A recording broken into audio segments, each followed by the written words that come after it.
I've come to Wallingford today to have a look at the castle town. It may not look like much today, it's a lovely little market town, but in the medieval period it was home to one of the largest fortresses in the UK. Definitely one of the largest royal fortresses.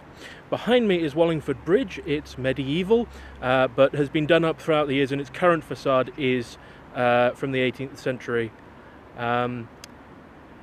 Wallingford is a vital crossing. Its name means Roman ford. This is where the Romans used to cross the River Thames. It was the only crossing since London. If you wanted to cross the Thames, it was here and London. Those were your only two options.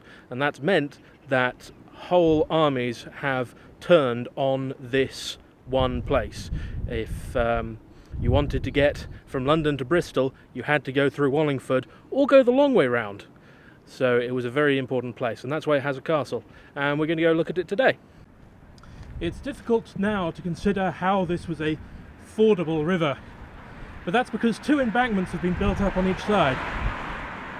These embankments have helped deepen the river and make it navigable, but you have to think that at one point this would have been an extremely wide, shallow crossing compared to the rest of the body of the Thames.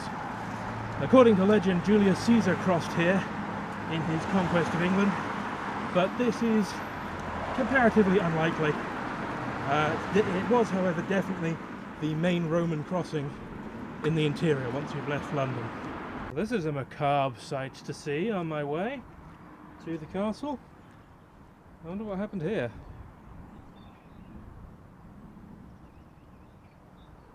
Oh well.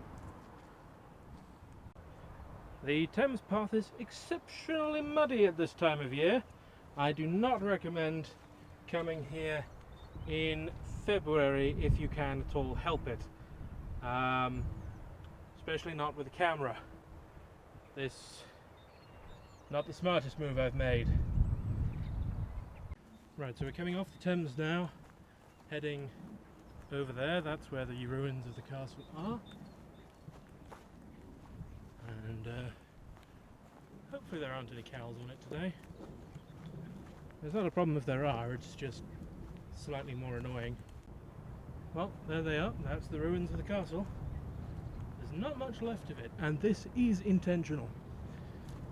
You see, this being one of the most vital river crossings in England, allowing you access from London to Bristol, and between Oxfordshire and Berkshire, east and west, in the Civil War between Charles I and the Parliament, this site became rather important as a siege, and it was known that if this was to flare up again, because once they chopped the head off the king, kind of didn't sort out the country's problems, if another civil war was to start, Wallingford would again be a vital crossing who had a castle perfectly suited to defend it. So, like many castles in Britain, it was deliberately destroyed in a process known as slighting. It was torn apart brick by brick, razed to the ground, and broken up. Very little of it remains. And castles all over England suffered a similar fate. Corfe Castle in Dorset is a famous example of this. Admittedly, Corfe Castle has a lot more that remains. It just blew holes in the walls. But it is very sad, as it was considered to be one of the finest of its time. They are now public gardens, and you can see down there a lovely little grove of snowdrops surrounding a pool. They're all publicly accessible gardens, and perfect for walking your dog, really. Possibly unaware of just how much history is around you. This lump of stone is one of the only pieces of the castle that remain, a fragment of the Queen's Tower, and there is almost nothing left in the landscape. There's another column of stone over there, and there's the lingering shape of the earthworks. But to give a sense of what the castle would have looked like at its height, the council has kindly put up a reconstruction, and this red circle is that pillar of stone. So you can see it would have been massive. Similar to Windsor Castle in its design, with a motte and bailey, which would have been directly in front of us. 1 ring, 2 rings, 3 rings of defensive walls to really control the river. And, you know, assuming that they are sensible castle builders, each wall would have been higher than the other to allow defenders to fire from all 3 walls. It really would have been a very difficult fortress to take, and in fact in the civil war known as the Anarchy in the medieval period, which was a war between Empress Matilda and Stephen, who would become King Stephen, this castle was so hard to take that they actually set up counter sieges and just left. So they sieged it and then decided, you know what, there's no point trying to take this, we'll just go another way. And it reached a point where Empress Matilda was so trapped in this castle that she had to sneak across the Thames when it was frozen in the middle of winter, at least if you believe the history. I mean, she definitely left the castle, so yeah. And that was a picture of it at its height. It had fallen into disrepair by the end of the medieval period. Henry VIII, it's known that it was definitely in a state of disrepair under his reign, as we have records from that time. And by the Civil War, it was a relatively decrepit fortress, like a lot of fortresses from the medieval period during the time of the Civil War. But any defence was a sensible thing to refortify when you're having a war like the Civil War. So it was rearmed, full of defenders, and sure, its walls could be brought down by cannon fire, but while you were doing that, they were stopping you from getting your army where it needed to go. And in fact, the medieval bridge had sections knocked out of it to turn into a drawbridge. So even if you wanted to cross the river, you would then need to either take the bridge, take the castle, or rebuild the bridge if they burnt the wooden sections of the drawbridge. So it was all about denying ground to your enemy rather than, you know, actually wanting to defend Wallingford itself.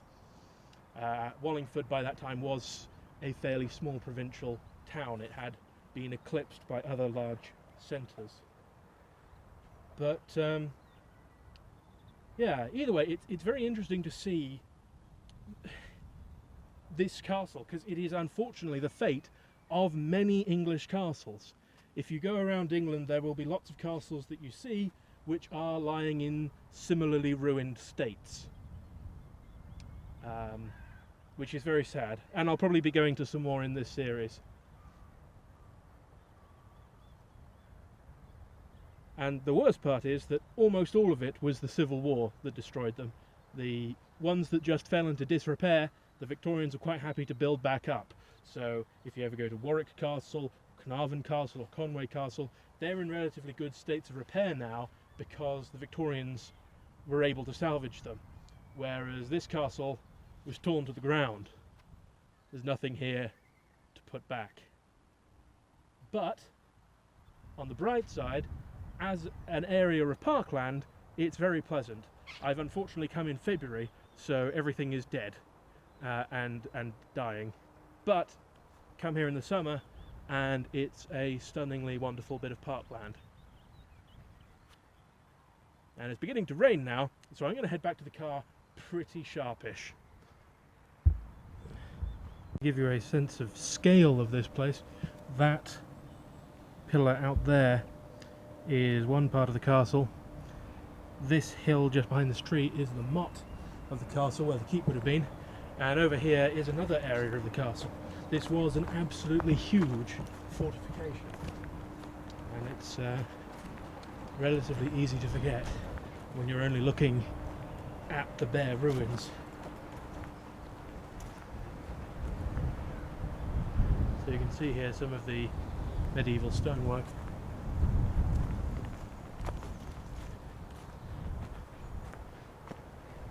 Not sure what section of this castle it would have been.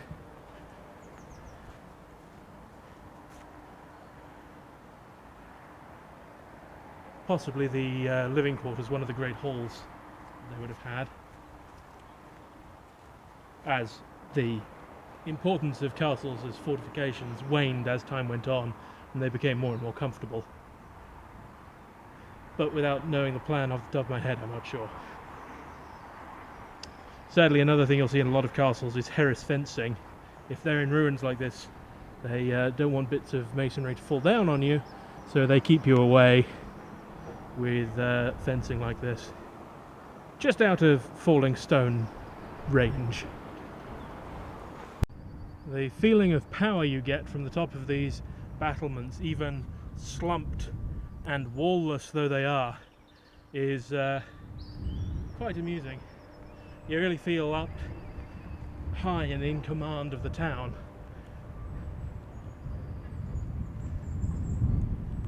These are the castle gardens as opposed to the castle meadows where I was earlier. It's difficult to give a sense of scale from the floor of these embankments, but they are rising 2 or 3 times higher than the height of my head. Way above me there. And you get a feeling of why these walls were considered impregnable in the old days. Even now they're quite formidable. And you can see why no one would have tried assaulting a castle like this. They would simply try and besiege it. But again, the scale of this castle, it's so large that sieging it would have taken years. And in fact, in the Anarchy, the appraisal at the time was that they could have held out for 3 or 4 years, which is why Stephen, when besieging it, just said, you know what, screw this, I'll go a different way. He still won in the end. Anyway, leaving the castle gardens now, not least of which my parking is about to run out.